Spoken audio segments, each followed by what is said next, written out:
So this part right here is where I'll throw in the edit of, you know, pop or something. What? Just a short little musical thing, and then That should be the intro. Is that noise that you just made? just me doing the That's Yeah, hopefully it won't be. that'd be fantastic. So it's Monday Morning Meeples is the show. Welcome. This is our first show, and we're going to be talking about. Well, today we're going to be talking about hype in the board game industry. But before we do that, since this is our first show, we're going to introduce ourselves. I'm Christian Strain. I am Michael Guigliano. And we both work in the industry, board game industry. We're also geeks, so the show's going to be often straying off into weird directions of sometimes Star Wars talk and movie talk and stuff like that. We will always warn you if there's a spoiler thing coming up, so don't worry about that. Because I am militaristic about spoilers. That's true. I see the resigned nod from you. But yeah, you are very anti-spoiler, which I mean, you should be. I mean, spoilers. I mean, up to a certain part, I get it. People don't want things spoiled, and then after 20 years or so, if you do spoil something, is it really on you at that point? That's the thing that I argue about. This isn't even a topic we're supposed to talk about, but that is the thing that I argue about. Is that like you can spoil something for a 12-year-old who hasn't seen a 20-year-old movie, right? They haven't had 20 years to see that movie, and there's some people that just haven't had haven't had the chance to see Pulp Fiction before, Sure. or anything like that. So I don't think it's fair to say, I know people that haven't seen Casablanca, and it's an 80-year-old movie. Sure. So, that's fine. So, anyway. That'll be another topic for another conversation. Is there a statute of limitations on spoilers? Yeah, we're supposed to be introducing ourselves here. So, like our Monday show, this is how it goes. Yeah, it's going to be all over the place. We, as I said, we both work in the industry. We're both board game designers. We have board game titles under us and board game titles coming and all that lovely stuff as designers do. So we'll talk about things. Similar things. We both design, we both develop, we both have a show on Mondays. It's good stuff. Yep, yeah. That's the other thing is we do have a show. If for whatever reason you're enjoying this, I don't know why you would. Because we're all over the place. But if you are enjoying this, we have a show this evening, Monday nights, and that's live. You could come say hi to us. It's called The Full 42. Go check us out. So yeah, tell us what do you want to say about yourself, Mike? I do a lot of things. Mine will take a while. Well, you're at 3WS. Yeah, I'm the manager of game development for 3WS for the past 3 years on games like Mission Control, Charcuterie, upcoming titles like Digging for Dinos, Canvas Critters, which was a co-design project, Coral Gardens, so a bunch of stuff from the board game side of things. 3WS. I also have two kids that'll probably come and interrupt as one of them is walking towards me with two glasses right now. 3WS also does a bunch of stuff. They cast the net. Thank you, buddy. They cast the net kind of wide. We do graphics and graphic novels and prose novels. With our newest one, our latest one, that actually comes out tomorrow, May 20th, called The Unraveling. It's written by 3 local authors that they've been working on it for about 10 years. And we were just at a convention over the weekend, and it did really well. We sold almost 40 copies of the thing at a video game convention. So that was cool. But yeah, so head of development for 3WS on the board game side. 3WS does like I said, the graphics, the prose novels. You might have seen a movie on Netflix called Chicken Hair and Hamster of Darkness. Second one is slated to come out, I believe, later this year. If you haven't seen it, go see it. It's based on a graphic novel by Chris Grine, who is awesome. So there's that side of things on the industry. There's also designs. Well, before you move away from 3WS, I feel like we could almost have like an entire episode just talking about the fact that 3WS does so many other stuff that isn't board game related. It's a unique publisher situation in a way. Because you got Netflix, like no other publisher I know in board games has a Netflix show. That's just really weird. There's stuff that obviously I'm looking forward to talking about at some point. But yeah, the idea behind it, and this is before I was on board, and I got on board just around Stuff of Legend, the board game. Yeah, you didn't mention Stuff of Legend. That's one of your big ones.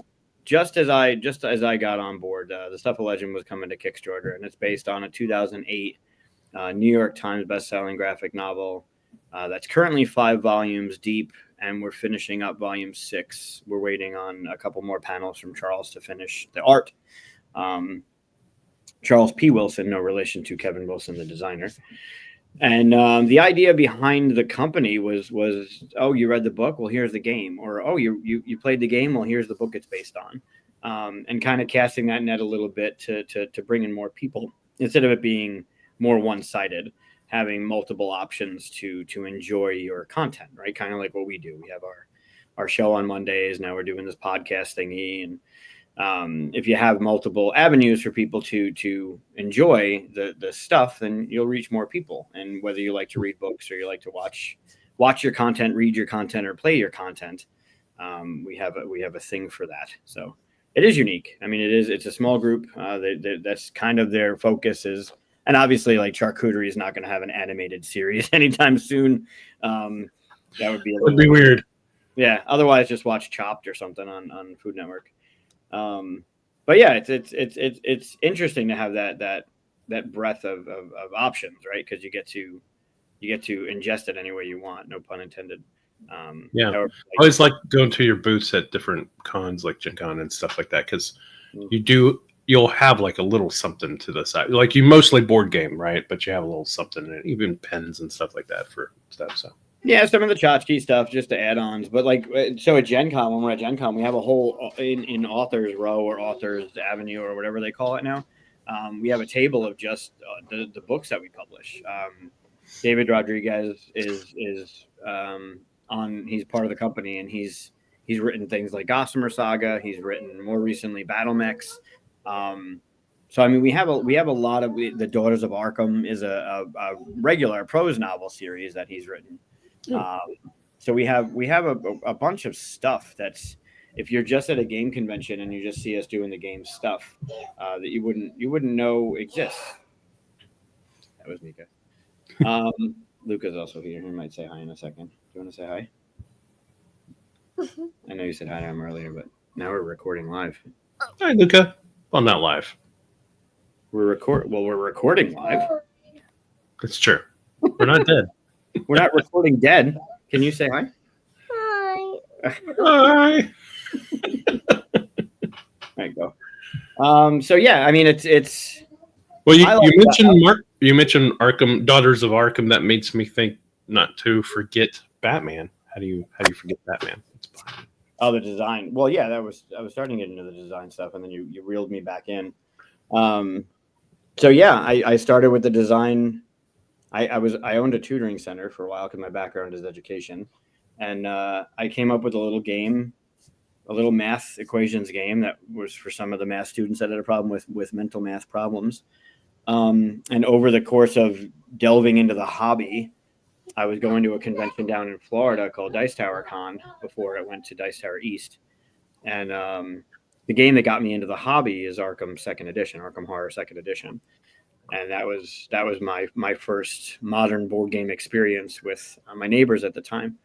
And being down at Dice Tower Con, I met and got to know Richard, who's the co-designer. Richard Lanius. In a weird twist, his co-designer on Arkham is Kevin Wilson, who designed Stuff of Legend with 3WS. So it's fun. It's a fun all story. Connected, right? Somehow, right? So yeah, I get to know Richard through going to the conventions year after year, and one day I had this little math equations game, and just as a side note, I was like, hey, I made this little thing. Would you mind, just giving me some feedback? And we ended up sitting down for a little while playing it. He tried to break it, and then took a piece of paper from my notebook and like wrote out this idea of like what, like what he thought and what you can add and what you could do. And then he turned the paper around, pushed it back to me, and was like, these are just my ideas, though. Take whatever you want from it. And what felt like forever in time only lasted a couple seconds. But I remember looking down at the paper and then looking up at him and asking him if he'd make it with me. And in a split second, he's like, "Yeah, I'd have this. We can get something together in like 2 The weeks." balls of that. I always love that part of that story where you just meet Richard Lanius, the guy who made the game that got you into the whole thing. Even just saying, "Hey, would you look at a game?" is already beyond what most people. Hey, would you look at an idea I have in a notebook? He says yes, so of course you're spurred on. But yeah, I mean, how many people have passed up on an opportunity like that because you just think, no, they wouldn't want to. Yeah, and I'm still starstruck. Like every time I would see him, I remember the first time I met him. I was volunteering for the convention, and someone introduced me to him, and I remember feeling that starstruck nature because this was the guy that made the game that got me into the hobby. Made Arkham Horror, yeah. And then over the next couple of years, I remember just seeing him at the convention. He remembered my name. We'd strike up conversations, and I think the next year, I showed him the foam core display. It's actually right next to the computer now. The foam core display of how I have my Arkham set up, and like we just kept in touch kind of when we went to the conventions. But the first time I met him, I signed up to play the game. He was teaching the game, like he was running it, and I rolled like such shit on everything, every check For I had. Arkham, yeah. For Arkham Second Edition, and I love the game. Like I would play it constantly. It's my most played game. Like I adore the lore. I love it. Separating art from the artist, right? So I'm playing with my girlfriend at the time, was just rocking every role that you could do, like successes left and right. Every time that you had something to roll, she was rocking it, and it came to my turn, and I would roll like ones and twos. And at one point he's like, "What the fuck are you doing?" I'm so mortified that I can't get out of the newspaper because I can't roll a sneak check properly. And the whole game I'm just sitting there like, well, that's my turn. Like I rolled 7 dice and couldn't get a 5 or a 6. And the whole it was horrifying for me. But it made an impact because after the game, like we had a conversation. He laughed about it and whatever. And then year to year going back, and this was 2013 was when I first was that experience, that I can't roll dice to save my life, literally experience. And then over the next couple of years going back, I always went to that convention. I loved it. And we just, at one point I was running a Sagrada tournament, and the next room over he was doing, what's it called? Is it Legacy of the American Frontier or Legend of the American Frontier? That game that he had come out with. He was running a demo of it in the room next door, and we were there like 15 minutes early, so we were just bullshitting in the hallway. And then it was the year after that when I saw him, and I just mentioned that I had a thing I'd love him to take a look at. Not even like with any intent. It was just like get some feedback from this guy. We've had multiple conversations of design and development and adding stuff into games and knowing when to take stuff out, and like years of building up to that. And then I think it was 2017. So 4 years. Could have been July of 18. I think it was July of 18, actually. That we just sat down, and that's when, who am I at that point? I'm just a hobbyist, right? I'm in the hobby, playing games, going to conventions. And then I just, for some reason, something was just like, ask him to make it. So I just asked him if he would design it. And then the next 2 weeks, he's like, it still doesn't get old. Like I get text message. I just got a text message from end of last week about the game. Actually, I'm talking about. I would get a text message and a phone call and an email, and it was just like my Richard Lanius is texting me. Like this is unbelievable. And then the next 2 weeks, we ended up. It was 18. It was July of 18 because then we had a working prototype by Gen Con that year, and I remember meeting up with him. If for those that go to Gen Con, there's across from the JW, there's a Starbucks. Like it's always usually packed, but there's a bunch of tables right there. I remember sitting down for the first time and playing the game, the prototype that we had bounced ideas back and forth over the better part of 2 weeks, and we actually played the game for the first time together. I don't think you said what that game has become yet. No, so my game, the math equations game. I didn't know it started off as a math equations game. Yeah, and I still have it. That's insane because it doesn't feel mathy at all.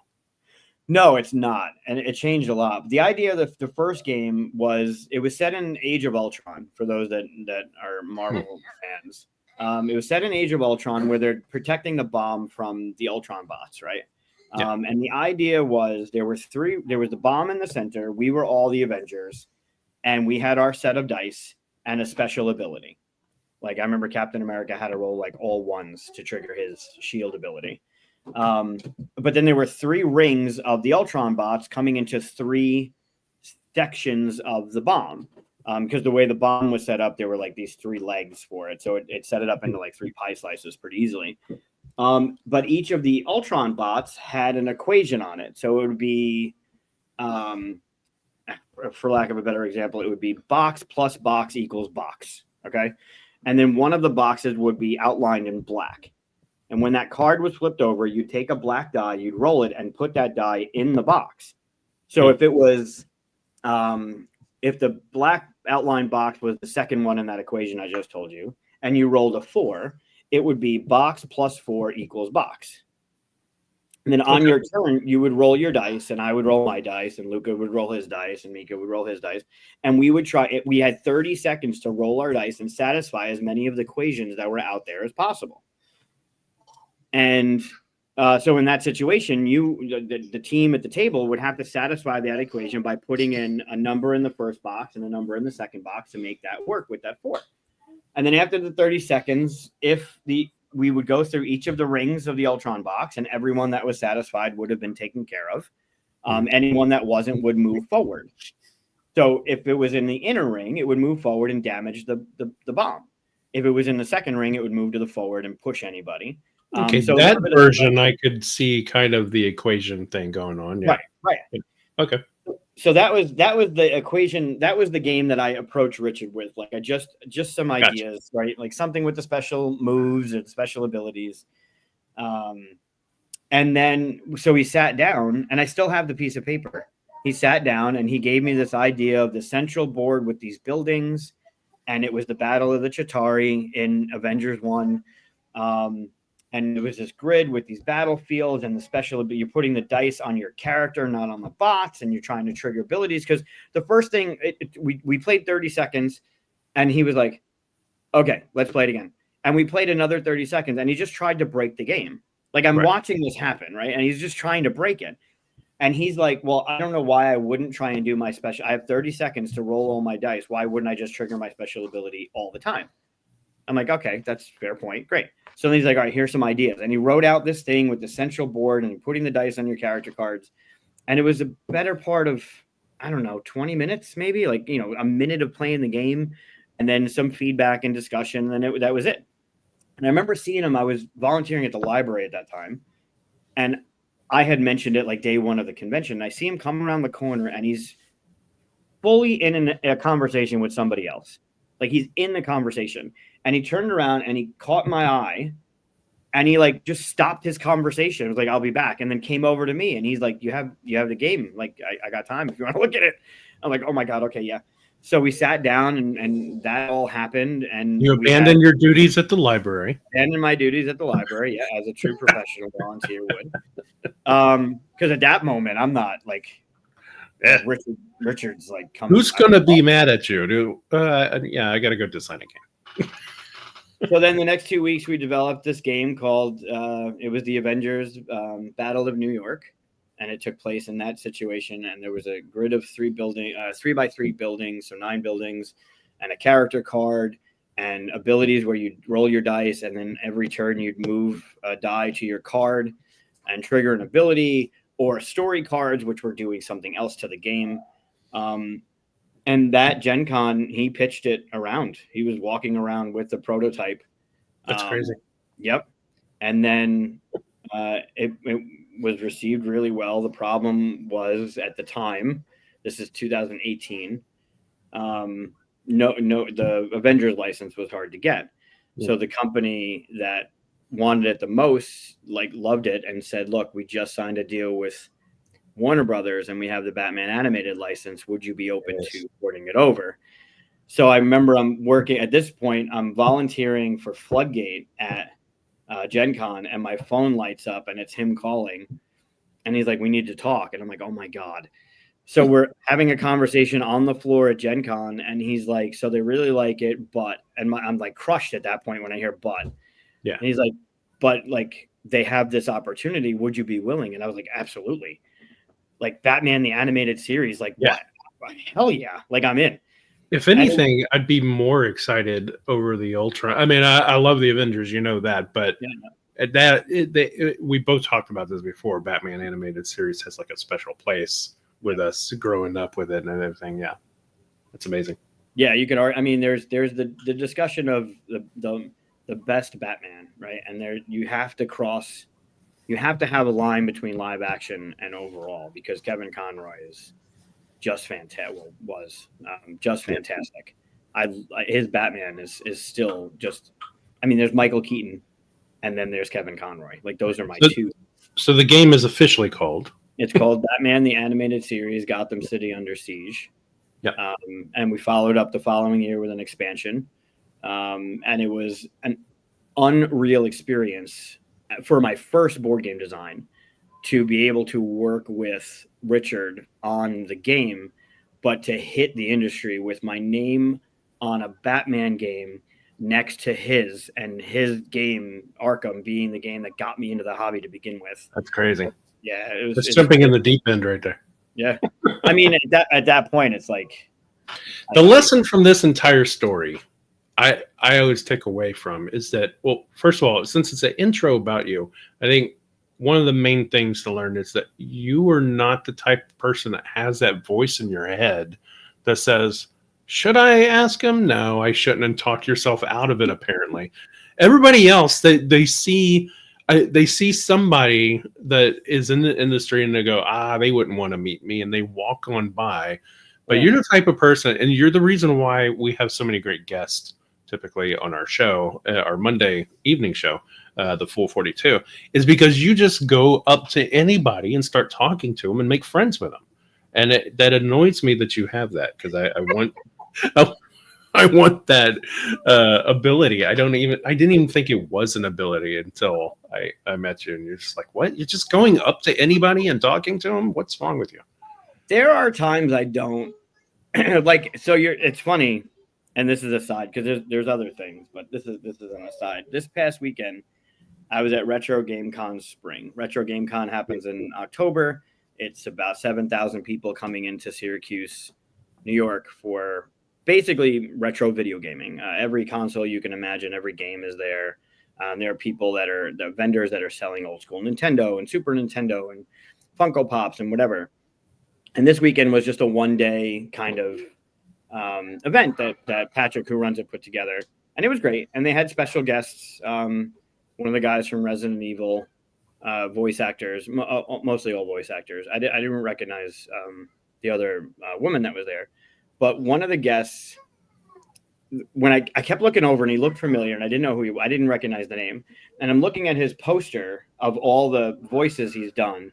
And there's like 4 or 5 from Arcane, which is on Netflix, right? And I recognize some of the characters. Oh, wow. And then one of the guys was like, is that the voice of Skeletor? And I thought he was joking. And I'm like, what? He's like, on his poster is Skeletor. And sure enough, the way the poster is laid out, there's the picture of him, Bill. I don't even remember his name now. Bill, I think.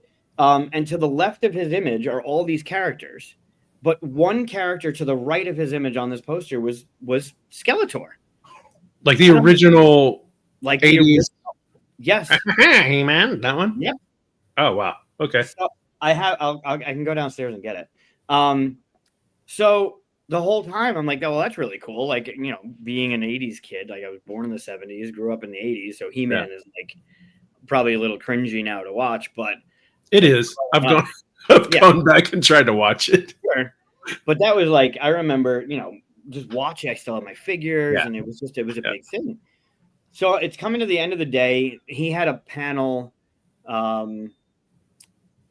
was done at 5:00. The thing, most of it was dying down at 6. And I listened to the panel, and he was great to listen to. And he's back at his table, and he's talking to his assistant. And I'm sitting at my booth, going, I don't need to go talk to him. And I'm so like, you didn't? yeah, but like, what if like this is an opportunity? I just go talk to like the voice of Skeletor. But back and forth in my head was like, go do it. No, don't go do it. Go do it. No, Okay, so you do have those debates in your head. I do, but not often. And it happened to the Okay. voice of Skeletor this weekend. How weird. So I'm sitting, and the deciding factor was, I'm sure at some point, like last week at one point, I found an emulator on the computer, and I showed Luca Yoshi's Island, which, Your son. yeah, Luca, my son. And he started playing. Like, he figured out the buttons on the computer, which one was jump, which one was eat the eggs and whatever, or throw the eggs, eat the Shy Guys. And I'm like, the progression of how they're going to be, like, I'm going to want to take them through the stuff that I watched as a kid. And I'm like, if I walk away from here and I don't get something signed to the kids from Skeletor, I have failed. And that was the deciding factor, was I'm going to go get something from them. So you still went up, you still went up to him. Okay.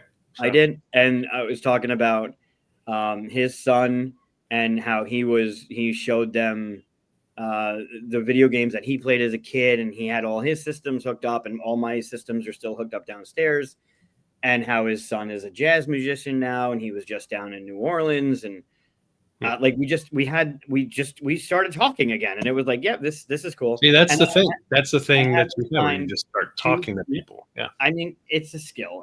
You got to get over it sometimes. But I've been to conventions where the celebrity I'm looking at, and I'm like, oh my God, they were on Serenity or something like that. They're there to meet fans, and I talk myself out of it. Yeah. Yeah. Like, they're there for me to meet them, and I'm like, yeah, they don't want to meet me. And it's not even at one point, it's not about them, it's about you, because you might never have that opportunity again. And what's the worst that happens, right? They're like, oh, I'm out of picture. I can tell you what the worst that happens.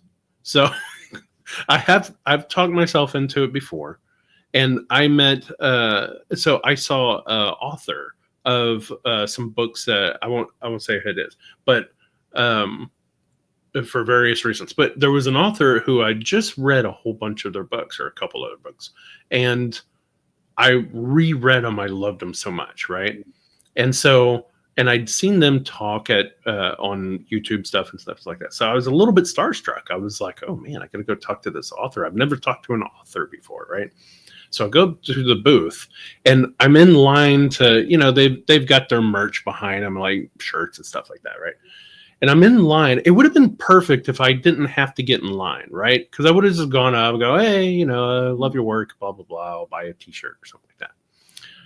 But because I was in line, I had time to think about what I'm going to say. And it got worse and worse in my head. And I was just like, this author is so good at writing all these words. I can't just go, oh, I like your stuff, like in my head. And then before I knew it, I was at the front of the line, and he puts out his hand to shake my hand. And I'm like, oh, words, you do words great, man. I'll take a t-shirt. And he just looked at me with this like almost sad, like, oh, I'm so glad you got to come out to the convention, little guy. Like, yeah. One day out. My whole brain crashed. And I just walked away going, well, that's why you don't do that. That's why you don't talk to people. Like, I got it all hyped up in my head. Sure. Yeah. That was the worst starstruck thing I've ever had. And it's weird because I've met people who are like on Star Trek, and I'm a huge Star Trek fan. Yeah. And stuff like I met Ray Park, Darth Maul, and he was great. He had such a welcoming like presence that it was real. I actually talked to him and stuff, and took pictures with him and stuff. So I've had moments where that didn't happen, but now it's in my head all the time that I'm gonna like crash and burn when I meet somebody that I'm a fan of. But it's actually disappointing to hear from you because we're in an industry where you want to fail quicker, right? You want to do it and fail so you can correct it, and you're not even trying to fail. You're just like, I'm not doing it. You mean as a designer, like social stuff for me is not as easy as it is for you. It just isn't. It's one of my. I'm an introvert. I'm an introvert, and at the same time, I just don't know how to start stuff. Once you get me going in conversation, we're fine, right? Yeah. And that's why this works, because you got me going in conversation, But it takes someone like you on the other end of it. I can't start the engine. I don't know how to do that. That worked out really well, though. The way this, I mean, it came from a shitty thing, but it worked. For those that don't know, now we're a half hour into this. The show that we're talking about on Mondays, we're in our 5th year of doing a live video show. And it started. All right, so wait. So Batman was 17. It came out in 18 at Gen Con. Mm-hmm. I'm now completely hooked by the hobby. Where I start having a conversation now Batman's out. 2019, the expansion comes out. I'm more into the hobby. I'm more going to conventions. I'm still volunteering at different places. And the conversation in my community, like I wanted more people to play with. I wanted to play more often. So the conversation, I started a thing at a hotel on Tuesdays, where we just started gaming. Like we just would gather and game, and it started with 4 people, and then all of a sudden, within a year's time, we're doing an average of 30 to 40 every Tuesday. And the conversation over that year's time was, I wish there was a convention in Syracuse. Like there should be something closer, because there are. Where I live. It's 2019, and there are other conventions, local conventions, smaller conventions around, but the biggest ones, there's PAX Unplugged down in Philly, which is about 4 hours southeast. There's Origins, which is in Columbus, Ohio, which is about 6 hours east. The biggest one, Gen Con's in Indianapolis, and that's about 10 hours east. And those are the three big ones. There's Geekway to the West, which is big. There's Gamehole Con, which is fairly decent. So there are a lot of them. But the conversation started around, we should do a convention. So I started a convention. In addition to, and this is the year before our show started, 2 years before our show started. So I started a convention. I started promoting the convention, and the first convention was, it switched a couple times in the beginning. It was September, then it was November, then it was October, still trying to find its way. Now it's September. But it was the fall of 2019. We had 296 unique people over a 3-day weekend. Went really well. Feedback was tremendous. Had amazing guests come in from the industry: John Gilmore, Alan Moon, Emerson Matsuuchi, Ben Harkins. Like, just it was a bunch of friends at that point that I had gotten to know in the industry. Daryl Andrews, because of my time with Floodgate and there when Sagrada launched, Adrian Adamescu. There were a bunch of people. So I'm steamrolling this hype. We're talking about this hype train of a convention with 2019.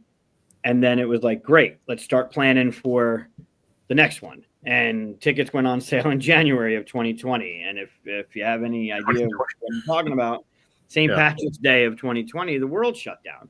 So I'm at my local school district, the high school, and my friend Keith, who one of the co-authors on the book I mentioned earlier, The Unraveling. He and I started in the fall of 2019 a game design curriculum at high school in an English class. And I remember St. Patrick's Day specifically because that was the day over the loudspeaker in the school that they said everyone had to go home. Like the world was shutting down at this point. So, like, of course, I start up a convention, and the next year, like, nah, you're not gonna be able to do that. So over the summer, to try and bring in some sort of I don't know, semblance to sanity and keep something on a weekly basis, because we were meeting every Tuesday at this place and playing games, I started on this brand new technology that just came out called Zoom. Right. Started a video series where I would ask people to come on and spend an hour and talk about their stuff, whether it was a Kickstarter coming up or just to hang out with people. Yeah. And unfortunately, none of them are recorded because I wasn't recording at the time. It was just kind of like a live thing. Did you not record those? No, they're not recorded. I thought I was. Oh, did it not go live or anything? It was no. I put the link out, and you click the link. Oh, to you come can come and watch it, but Yeah. it wasn't. Wow, that's interesting. I didn't know it wasn't recorded somewhere. Yeah, Richard was on. I had a bunch of people that were on. I wish I had them. I'm pretty sure they had that technology at that point to record. They did, but it was new, and I'm not very technological. I'm not very good at tech. So then one of my favorite games, and I've talked about this before, and I don't talk about it enough because it's one of the things we don't talk about on the show. I mean, we do, but we don't harp on it. One of my favorite games before I knew Chris was Asking for Troubles, which is Chris and his wife Erin's game design. I love that game. That game killed Waterdeep for me. I would introduce it to anybody that wanted to play it. Played the hell out of it. And then I saw Chris was doing a Kickstarter for expansions for the game. So I reached out to Chris and was like, hey, I do this show on Tuesday. It's live on Zoom. I noticed you're doing a Kickstarter. Do you want to come on and just talk about the game for a bit to my community? And he was like, yeah, sure, whatever. Probably like, because you say yes to anything whenever you're running a Kickstarter. Otherwise, sure. That's why. So then we did our live show, and we talked about Troubles, and we talked about the expansion. What's it going to be? I was what were you calling them? Was it an ambassador? not companion. Was it companion? The people that were promoting it. What was what? The people that were play testing it for you. Were they ambassadors? You were calling them something. Yeah, I don't remember now. Yeah. So I got a prototype copy of one of the expansions. There were two, so I got one of the two that they were testing, and everyone got a different one. So then the show ended, and I thought it went well. I mean, we ended up talking about Star Wars, and we ended up talking about Marvel. Yeah. We talked about a whole bunch of stuff. And then afterwards, I just sent a message. I wonder if it's still in our history. I sent a message to Chris saying, thanks for the time. Really appreciate it. Had a great time. And Chris was like, yeah, great time too. Like, thanks for inviting me. I could talk like that all day. And I was like, well, why don't we? Yeah. So at the time I was starting up what would have been a different show. So I had already had this foundation of, all right, well, I'm going to be doing a weekly show with a couple other people, which fizzled before it started for reasons that I'm not going to get into. Because that'll be a super negative episode. So then that week, Chris and I started talking about like what we would do. Like, we'll go live, we'll do this thing. Like, what should we call it? Whatever. And the week that we were going to go live, I actually would have had two live shows go on the same week. But it was from the world shutdown and from trying to create some sort of sanity, a weekly sanity, where I reached out and I just talked to you about it, and we realized we kind of had very similar Venn diagram of stuff we like. The weird thing is, for like 2 years before that, maybe a year and a half or so, I had been talking a lot about starting a podcast or actually a podcast, not a show, but we do a show and here's the podcast. Because I have so much, stuff to talk about and no one to talk about with because I don't approach people and all that stuff. Right. And the people I didn't know, was like, maybe them, and that chemistry just wasn't there. So when you were like, hey, maybe we could do this, it just clicked. I was like, yes, I've been looking for the right, person to just yak at all the time. Yeah, we had the conversation, and I had no idea. We had never met. Like, I didn't know you were a huge Star Wars fan. The only thing I knew about you going into that was you had this picture of yourself with face paint as Darth Maul. Yes. You had the eyes, the face paint, the horns, like you had the whole thing. And that was the only image I really knew of Chris Strain going into that thing. Like, oh, well, I guess that's he likes hilarious. Yeah. So then I cosplayed once. It was as Darth Maul, and it was really good. My wife did she wasn't my wife at the time, but she did the makeup. It looked like, even not just the photograph, like it wasn't photoshopped and stuff. That was how it looked. That was really it. No, it was solid. So, I was thinner then, so I looked right. I knew you liked Star Wars at that point, but I had no idea like how much we would. It's a good bet that they like Star Wars when they're dressed like Darth Maul. That's If you have the yellow and red contacts, you're probably a Star Wars fan. That's the only sad thing about that picture is I did have those contacts and they were prescription, but they didn't come in until the day after the cosplay. Of course. So I had them too. I wore them. I used to wear them just for whatever for fun. Yeah. People are you okay? Yeah, I'm fine. Yeah. So yeah, then we did our show and it went well. And I remember my mom at one point was like, yeah, I listened to your show, really great. Like, you guys, like, how long have you known Chris? I'm like, I don't know him. She's like, wait, what? I'm like, yeah, he was on the show like last fall. I think it was October or November of the year before, and we started in the end of January. Yeah. She's like, what are you talking about? I'm like, yeah, I reached out to him and we just started a show. She's like, what? Like, we didn't meet. I don't even think, was it Gen Con that year or was it?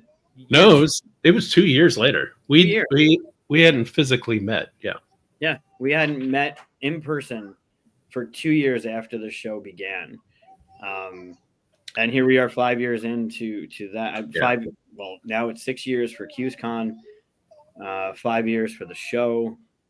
Yeah, we're past. This is recorded. We're going to be putting this out a little bit later, but at the moment, we're past 210 episodes for our Monday evening show. So, it's crazy. It's a lot of times talking. We're still talking. It's weird. I still don't get over it. Like it's still like a pinch me kind of moment that I have often. But to think of, if you look back on how everything happened, right? Not only with Arkham, my neighbors being gamers, they tried for 1.5 years to get me to play this game called Arkham. And I'm like, oh yeah, what's it about?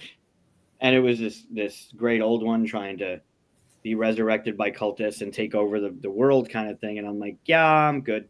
Like, I don't want to be your human sacrifice this weekend. I'm gonna bow out.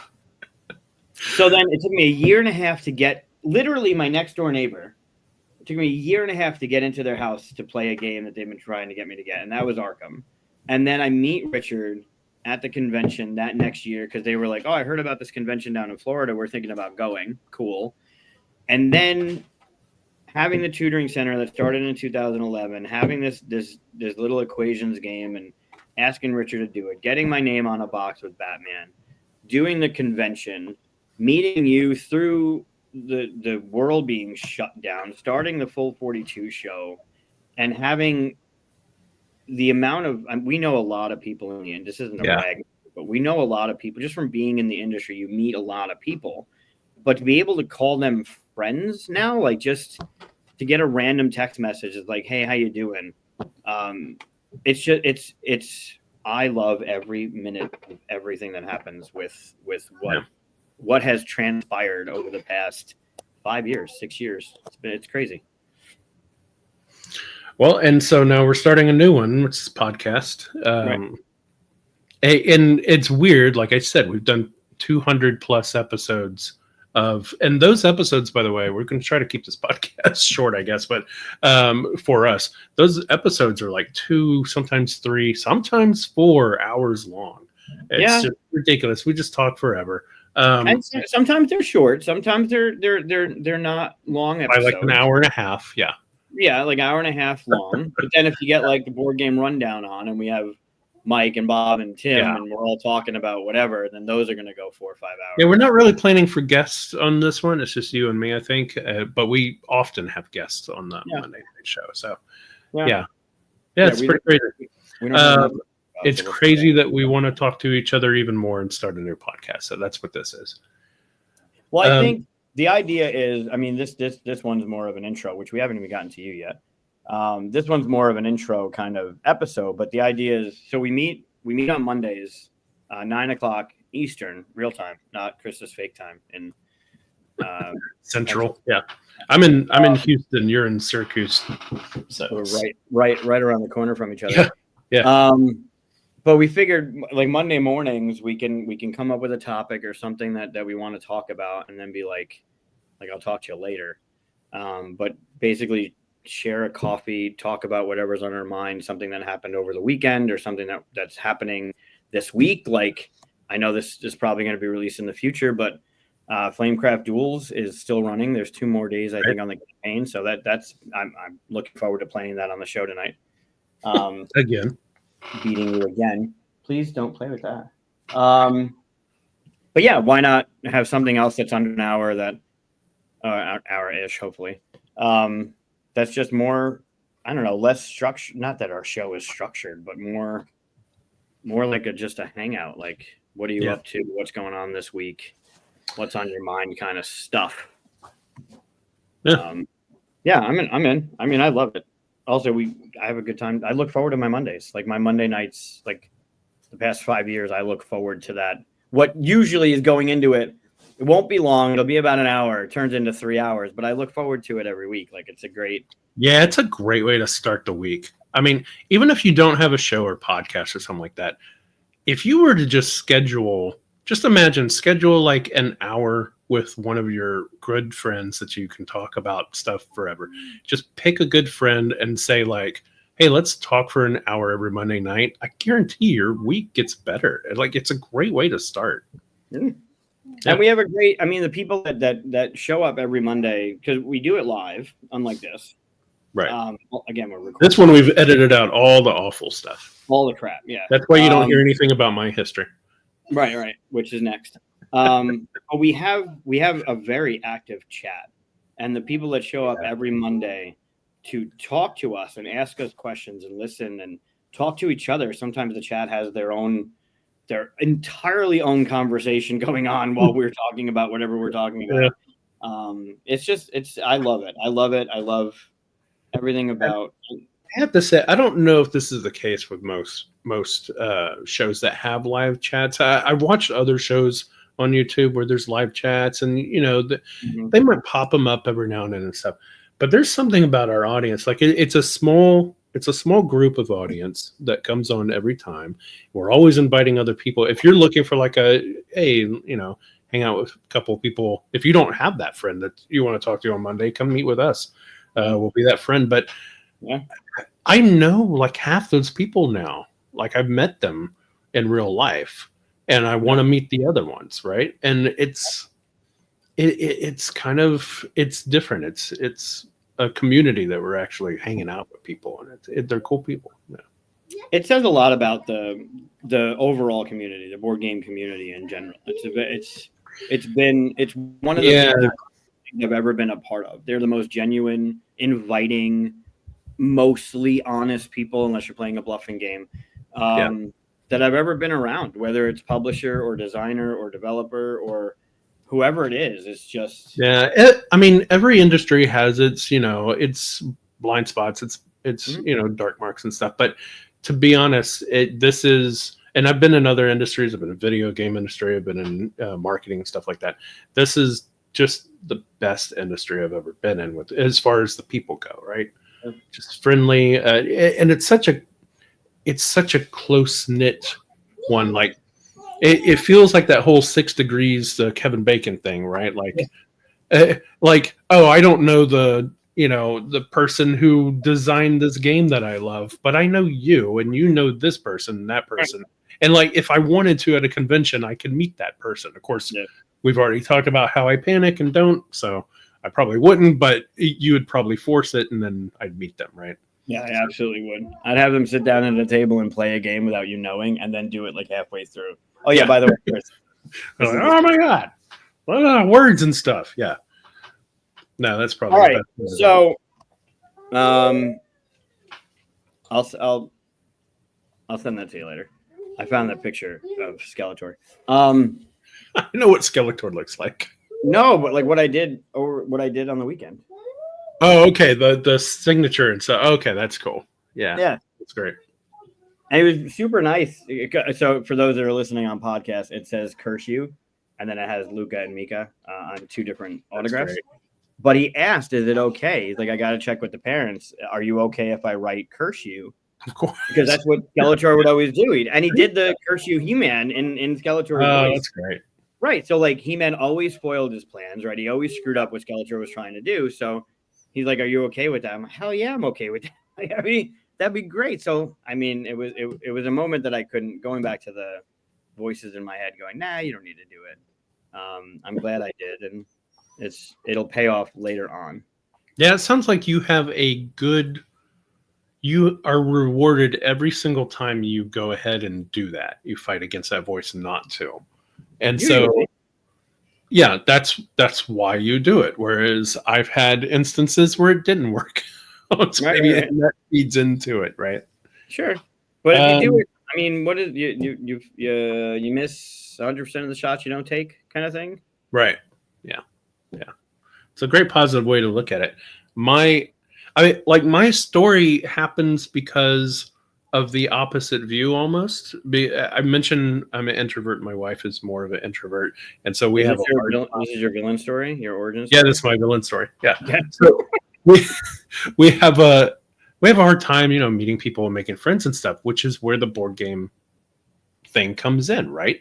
Because for people like us, it's nice to have an intro to be able to start that conversation. That's what a board game is to a lot of people.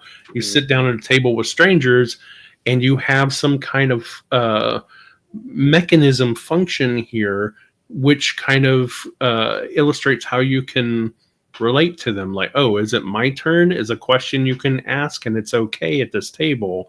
Which then later on, someone goes, "So what do you do?" And I'm in a conversation, and that's one of the reasons that got us into board games. I've been in board games all my life because my brother's 7 years older than me, was in board games, and of course I just did whatever he did. But for a while, whenever you reach adulthood, you make a mistake and stop being a kid. So I stopped doing games and all that stuff. And then at some point you're like, why did I stop playing with toys and games and all that stuff? That was awesome. And so started getting back into it. But because of that whole introvert thing, like hard to get started and stuff, the board game thing where you sit down and you can talk to people, it provides a reason for it, is what got us into the industry. And it doesn't, I mean, if you're a creative person and you have played a board game, it doesn't take but one or two board games for you to turn to someone and go, maybe we should make a board game. And so it was real quick, like too soon is what it was, because you played our first game, Evil Intent, just last month, I think. You're not going to like what I have to say about it, though. Yeah, because it was horrible. The opposite. It was the first time I played it. I've got 2 copies of it. One I got used, and it happened to be signed by both of you. And the second copy was not, so I brought it with me. One to play because I wanted to play. You had never played Batman, which we played last month, and I had. I had played Batman. I hadn't played it with the expansion. Oh, okay. Yeah. Well, we played it with the expansion. But that was the idea. We were going to play each other's games, our first games, and it went swimmingly. I love it. Did go very well, mostly because we played with some beautiful people, and they were awesome at it. Right, but it says a lot about the game. Like, that was a first play for all of us, other than you, and the game it delivered. It needs some tweaks to modernize it, but the game is really, really fun. The game was designed in 2010. And that was the same year that we got back into board games. If we had waited a few years of playing more games at that time, I think it would have been a little more refined, a little better.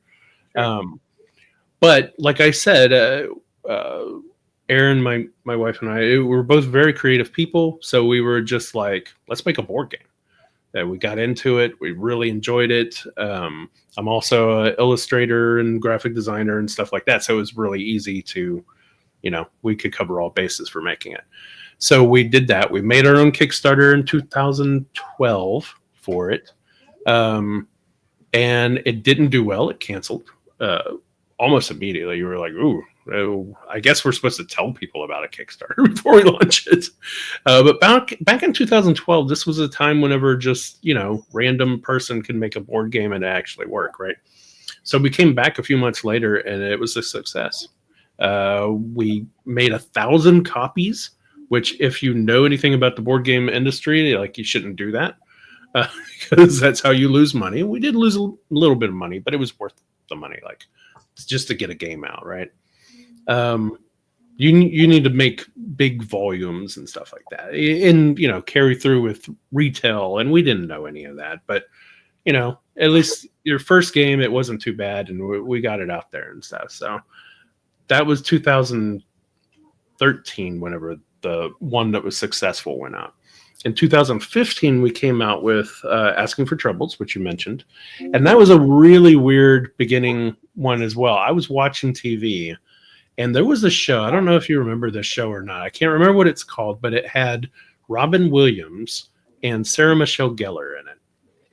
So he played her dad, and she was like the show was that she was running some kind of marketing agency or something.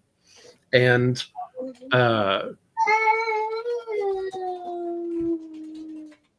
we'll cut that out. I don't know what they're doing. So the show was, yeah. The show was like she was running some, what? I'm going to look it up. Go ahead. Okay. So the show was like she was running some kind of marketing agency, and her dad was coming in to work for her or something. And so it was Robin Williams and Sarah Michelle Gellar. I think it only lasted like one season. I don't think I even watched all of it. But the only reason why I mention it is because the logo was all orange and white. The crazy ones. Okay, yeah, that's what it was. But the logo that popped up for the show, for the trailer of it, was all orange and white. And I loved the look of it. And I yelled to her in the other room. I said, I want to make a game that's all orange. And she yells back, I want to make a worker placement game. And that's the beginning of Asking for Troubles. Is because I was like, all right, all I care about is that it's orange. And she's like, all I care about is worker placement. And then once you start getting the nitty gritty, it was like, well, what don't we like about worker placement? We don't like that you get blocked. Okay. Well, you can't be blocked on this one. You can bump and stuff. Yeah. Huh. So, yeah, that's the and it's really weird because Evil Intent, our first game, is about being an evil genius. You're being very evil to each other. Negative stuff a lot in there. There's thwart cards where you mess with each other and things like that. And that's the thing is, like I said, we did this early into getting into the hobby so much that we didn't even realize we don't like games that are mean to each other, but we made one. So after making that game and playing it 1,000 times, we were like, do we actually like this? So Asking for Troubles is the opposite of that. It's still a competitive game because we like competitive, but you don't, the interaction is positive. If I want to go to a spot where you are, I have to give you basically an extra turn. Right. Like it's a positive interaction. So that game really helped us kind of like direct where we're going, game design wise, I think. But yeah, so we made that ourselves again in Kickstarter. Did a little bit better with that one. I think it was 2,000 copies for that one. So that double. was 2015, you said? Yeah, 2015. 2017, I met Peter Vaughn back when I was doing Evil Intent because he was doing his game. Made friends with him, and again, he reached out to me.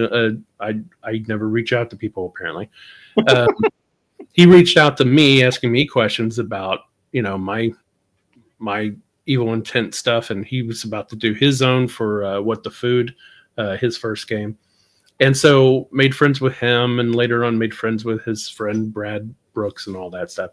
And Peter later worked at Breaking Games, and so he brought me on to work on games at Breaking Games.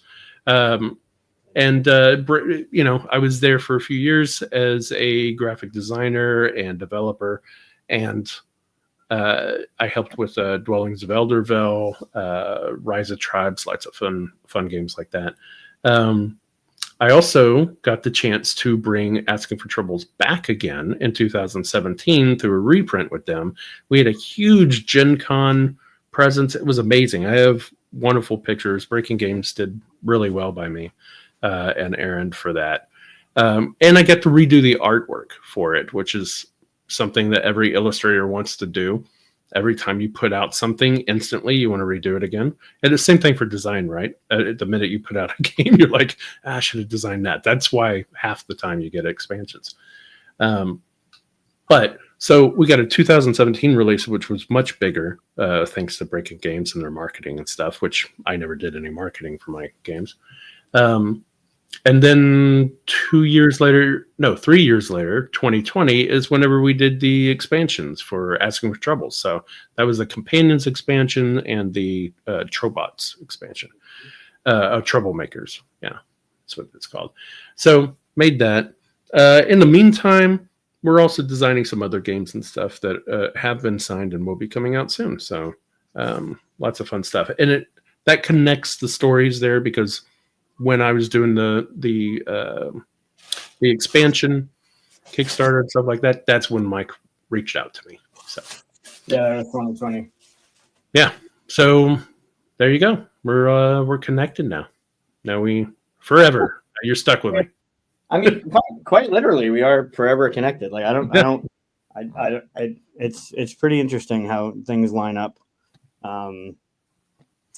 Right, because like you just talked about how you met Peter during Evil Intent, and then back with Breaking Games, and now and I should say now I'm working at Cardboard Alchemy, where Peter Von Brad Brooks own and stuff, and they're making my next game coming out, Whisperwood. Mine and Aaron and Brad Brooks, all three of us designed that one. Yeah, it's wild how things like you don't.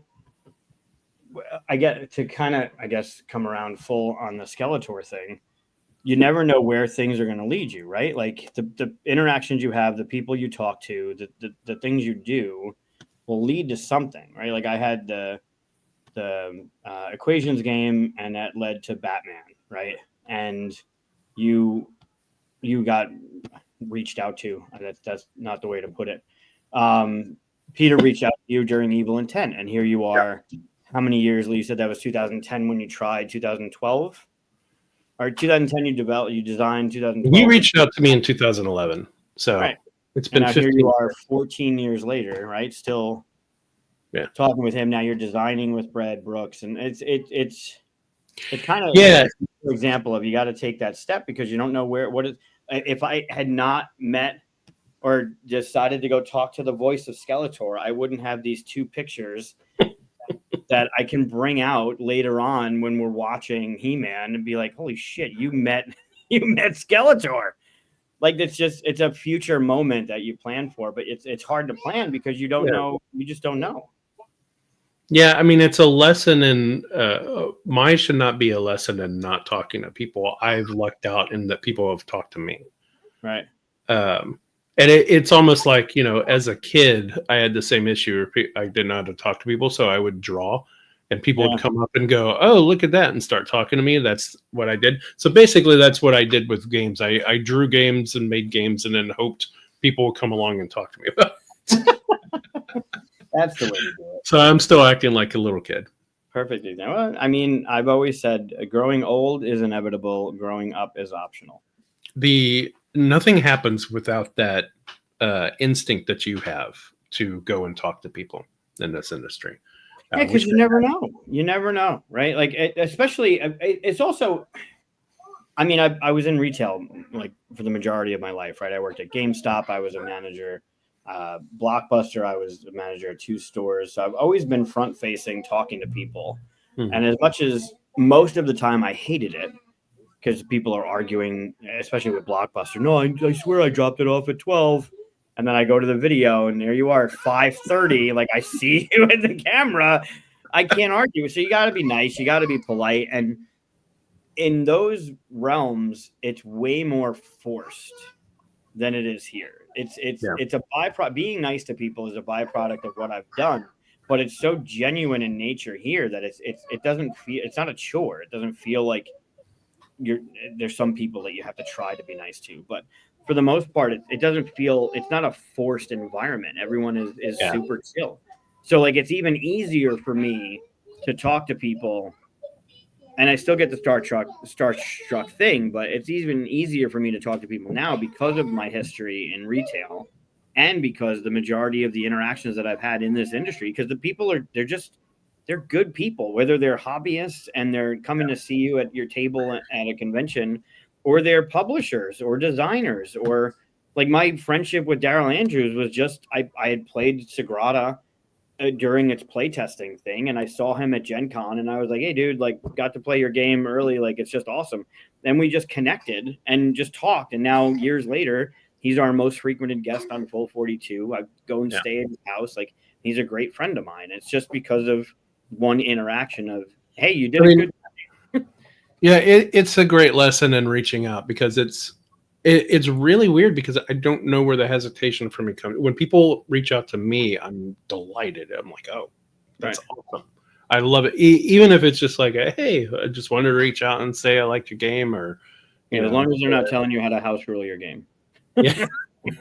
I mean, honestly, it's still great to have people reach out whenever they're just like, hey, I like your game. There's this one thing, that thing you're like, I could have done without the one thing, but thanks for that. Yeah, that's right. But no, I've never had a incident where I'm like upset that someone reached out to me. So I don't know why I think people will be upset whenever I reach out to them. Right. Yeah. So I just need to force that more in my life. It's just not a natural thing, but I'm glad you did it, because otherwise we wouldn't have a show. It just felt it was the right. It just felt right. It felt like the right moment, right? Because why the hell not? Why you get to talk about shit you enjoy for an extended period of time that you don't necessarily get to talk about. Like, you can read forums and watch videos, and like, you're in your own world for a while watching that stuff, but being able to talk to somebody about the fact that lightsabers shouldn't work underwater and have a whole 40-minute argument about it, like, that should be something that exists more often. And lightsabers are plasma. You have plasma underwater. Anyway, we won't get into that whole. It needs a special thing attached to the lightsaber. We have half an episode of that conversation. Someone can hunt down. It's a good point. And I lost. The chat was involved in it. Like, it was not I did not win that conversation. It's just, I think it's, I guess, less about the lightsaber being able to be used underwater. We can't get back into it. We have more to end about how the hell do you swing the lightsaber underwater because of the force of the water. Like, it doesn't work that way. It's the force. That's it. Anyway. We should end the show, because we're actually a little bit past an hour, as we know we would be. It's great. We had a plan of what this episode was going to be. We're going to introduce. Yeah, we mentioned it at the top. We were going to talk about the hype in the industry. So why don't we just say, hey, that's what the next episode's going to be about. Go watch that, or go listen. The title of the episodes are going to be the next episode's discussion. I already wrote down the title of the episode. The title should be called "Come Around Fool on the Skeletor Thing." Oh, perfect. Yeah, that should tell everybody what it's about. Oh yeah, I'm sure that's perfect. Perfect labeling. I'm just gonna wait until you say something ridiculous and use that as the titles. Okay. I won't have to wait long. No, I won't. You won't. No, I'm just not going to. All right. Well, this is our first stab at this podcast. If it's something you like, try to meet us on live Monday nights, 8 Central, real time. And I guess we'll have, it's called the Full 42, if you're looking for us. And, listen to the other episodes that we have on here, and I promise you we'll get to some of the subjects we talked about, or that we would talk about, like hype in the industry and things like that. But yeah, thanks for listening. Yeah, I'll see you later tonight. Yeah. Bye, everybody. See ya.